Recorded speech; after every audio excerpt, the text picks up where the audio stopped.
Focaccia di Recco. Buongiorno, welcome to my kitchen. And today I'm going to show you an easy favorite of my family, certainly, focaccia di Recco. But let's begin with the cheese. Focaccia, you know, bread, but this focaccia has a stuffing. And the cheese that's usually put in the stuffing is this soft, fresh cheese called stracchino. It's imported, but you can use also crescenza instead of it. And then we put it to drain a little bit because you don't want to wet the dough. You want the cheese to be as dry as possible. So let's make the dough. Here you see flour, oil, water, and salt. Where's the yeast? There's no yeast in this focaccia di Recco. Recco is a little city in Liguria, west of Genova. And Liguria is known for its focaccia. It claims to have first made the focaccia. Yeast focaccia or flatbreads have been made for centuries before that. But this is a special focaccia from Recco because of the cheese. So here we have the flour, and you want bread flour, high gluten flour, because we're gonna roll it very thin, so you want it to be elastic. Let's put some salt. Let's put it in the processor, and let's combine the water and oil, okay?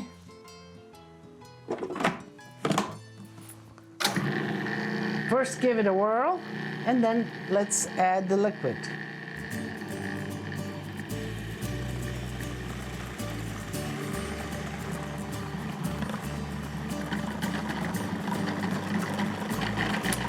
Okay. Yes, it's nice. And it's a little bit on the sticky side, but that's the way we want it. And it's very pliable, beautiful. And a little bit of bench flour. I love the feeling of dough. As a kid, Grandma would put a little stool for me and I would get up to the table and knead the dough with her. And as you can see, it's rolling beautifully. And we are going to put this in plastic wrap to rest. So here we are. So plastic wrap it up tightly and let it rest at room temperature for about an hour. And then we'll roll it out and make the focaccia di Recco. I'm here in the kitchen, I have some time, and I thought I'd check in with everyone. Let's see who wrote in. All right. Deb sends an email. I saw your kneading board and asked my husband to make one for me. It's a little different than yours, but it does the job. Mine has a lip right in front of me, so the flour stays on the board. Thank you for your inspiration. Oh, that's nice, Deb. I'm glad. Let me click on the photo. Wow. Oh, you have a talented husband. That's a big, long board. I see the lip in the front. Mine has a lip in the back and on the side, all around. So maybe you might want to have your husband add a lip on the back too, so it doesn't flow out the other way. But that's great. Good kneading. The dough has rested. The cheese has drained. We're ready to go.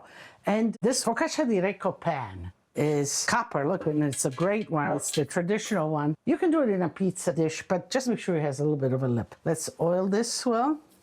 In the meantime, I have the oven heating at 500 degrees. You want this to be hot. That's that. Now let's get to the dough. It has rested.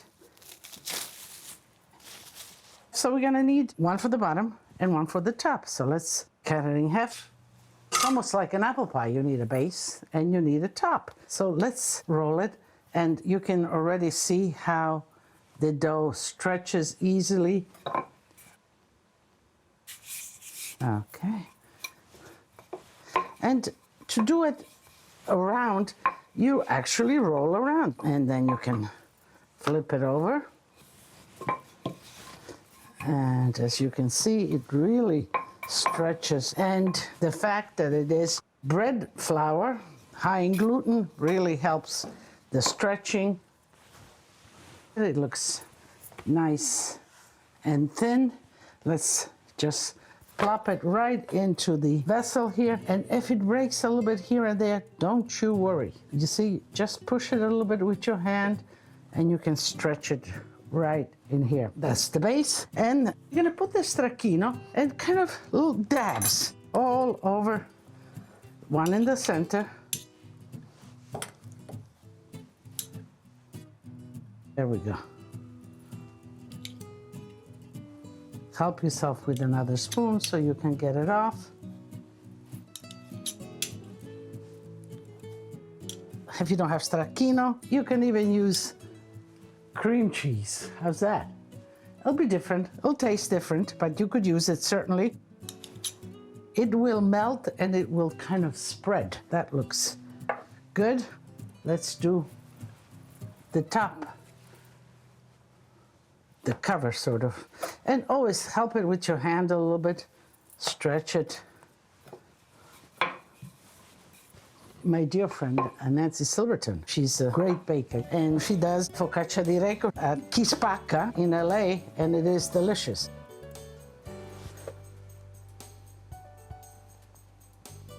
And let's pull it over the side. Let's cut it all around.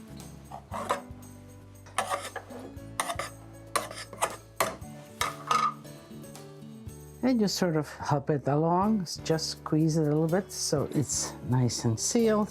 And then you go in between the cheese and just give it little rips, just like that. This gives an opportunity for the moisture, the steam to come out so that the dough remains nice and crispy. And let's brush it with oil gently. Looks ready to go. Let's put a little bit of salt.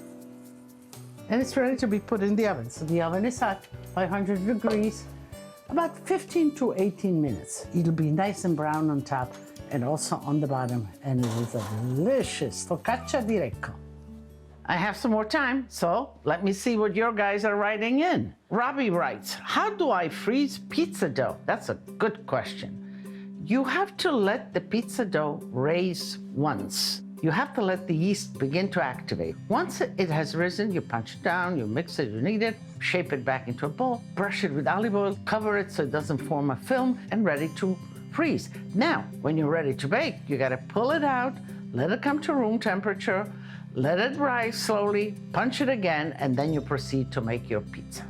Okay, let me go check what's baking in the oven and keep on writing. I appreciate it. The Focaccia di Recco has rested, and look how beautiful it looks. You can cut it with a knife, but I like the pizza cutter. And you can see the bubbles. You can see how nice and crispy it is. So let's get myself a little slice. Okay. This is my slice. You see it flaky. The cheese is running there. I'm gonna see how flaky. So I'm ready to taste for you, just like that, the whole slice. Because in Recco, the Focaccia di Recco is sold by the slice, and just walking out like that, let me taste it. And of course a little Prosecco to complement this wonderful, crunchy and light focaccia. You can make one, you can make two, you can keep on making them, and they'll disappear in no time. Okay, I'm going on for more.